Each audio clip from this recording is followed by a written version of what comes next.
What's up, everybody? My name is Shannon, and I am still waiting for my Satyr, and today I want to recap everything that we've gotten from the High Republic so far. So with this first drop, we got A Test of Courage by Justina Ireland, we got Light of the Jedi by Charles Soule, and then we also got the High Republic #1 Marvel comic by Kevin Scott. Coming in February, we are going to be getting Claudia Gray's novel. We are also going to be getting the IDW comics, which are by Daniel Jose Older, and in the summer, we're going to be getting more and more drops. So I wanted to kind of recap what's happened so far with the High Republic, like this introduction that we've had, because there's a lot of information here.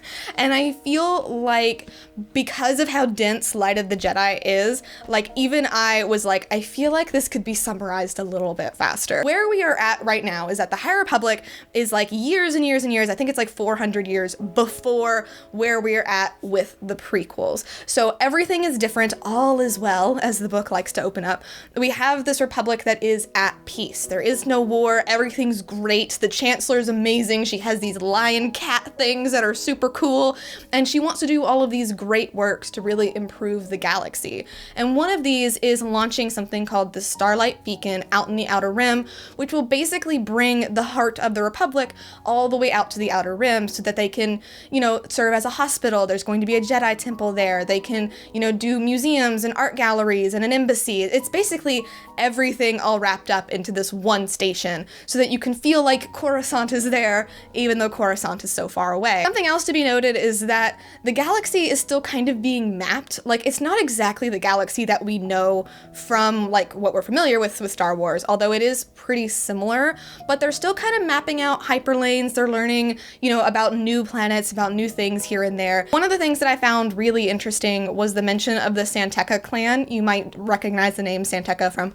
Laura Santeca from The Force Awakens, and their family is basically like hyperspace prospectors. Like, they're out exploring like unknown regions of the galaxy and mapping out hyperlanes, and they made their fortune by selling this information back to the Republic, back to other governments. And there's a big focus on hyperspace technology because everything kind of gets kicked off with the Great Disaster. And I remember the lead up to all of this was like, what is the Great Disaster? What is happening? Basically, big ship went boom. The first 100 pages of Light of the Jedi is dedicated to just telling you that this ship exploded in hyperspace and like the Jedi reacting to it. It's really easy to summarize. Like, basically, the ship was traveling through hyperspace. It was a cargo ship. It was traveling out into the Outer Rim, and then something happened that made it tear itself apart. And when that happened, since it was in hyperspace, chunks of it start emerging at random places at random times that they can't predict. Some of these have crashed into planets, some of these crash into other ships, and one of these emergences that happen, as they call them in Light of the Jedi, almost destroys an entire system because this like big tanker full of something very explosive or whatever almost plunges into a star. So like, this is very, very dangerous, and they want to figure out why this happened. So Light of the Jedi is basically dedicated to the Jedi being tasked with figuring out what happened in hyperspace that would cause a ship to rip itself apart. And what happened is something called the Nile. These are space pirates, basically, who are out in the Outer Rim.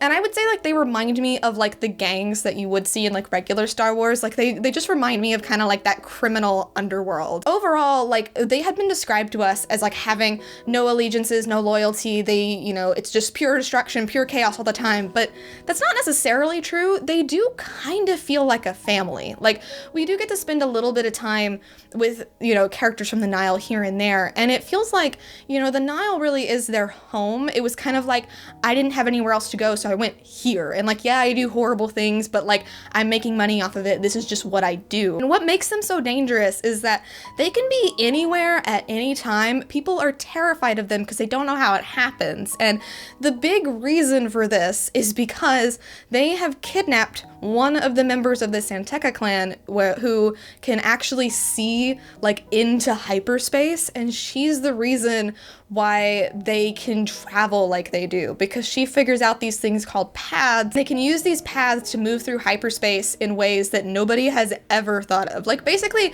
hyperspace is like driving your car down the interstate, and what they're doing is like zipping and moving all over the place. Like, they don't even have to calculate it. Like, most Navi computers like can't even do this. this, but because she's already figured it out in her mind, they can just put it into their engine and just go for it, which is really cool. I'm really excited to learn more about this because the Santekas are very interesting. They know more than they're letting on, and I want to know how she got here, like how they ended up kidnapping her, why, you know, they're still using her, like what's gonna happen, because the leader of the Nile has big plans, and she's definitely at the center of it, because if they don't have these paths anymore, then the Nile just becomes a regular run-of-the-mill gang. They're not that dangerous anymore. So the Great Disaster happened because one of the Nile ships was moving through hyperspace like that, and since that was happening, it caused that collision. So it looks like an accident.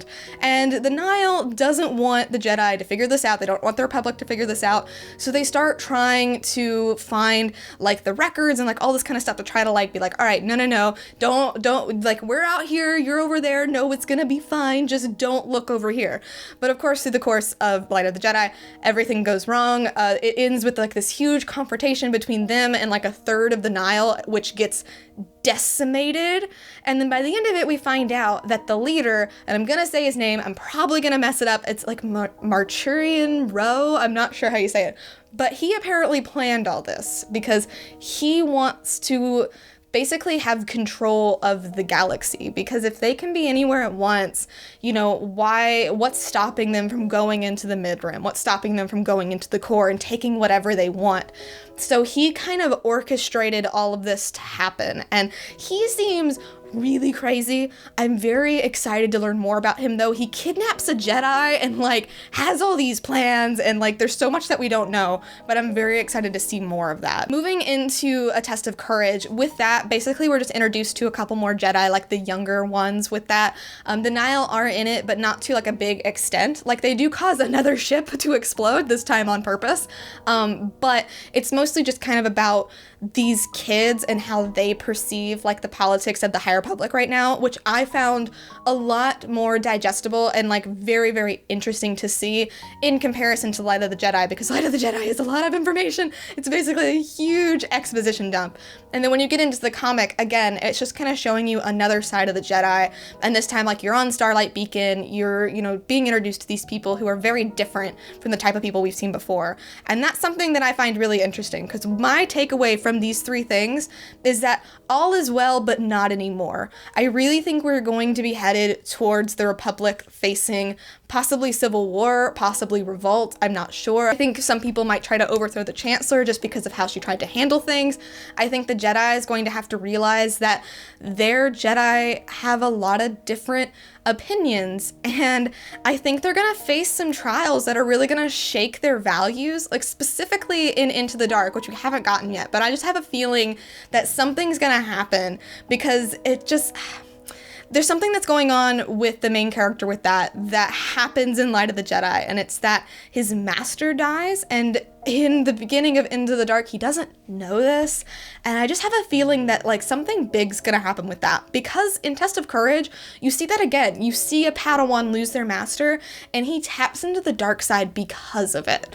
So I really think, because the Republic and because the Jedi have been at peace for so long, they're not ready for this darkness to come in, which is very similar to what happened with the rise of the Empire. Like they were kind of just, you know, riding that high so much that they missed all this darkness coming.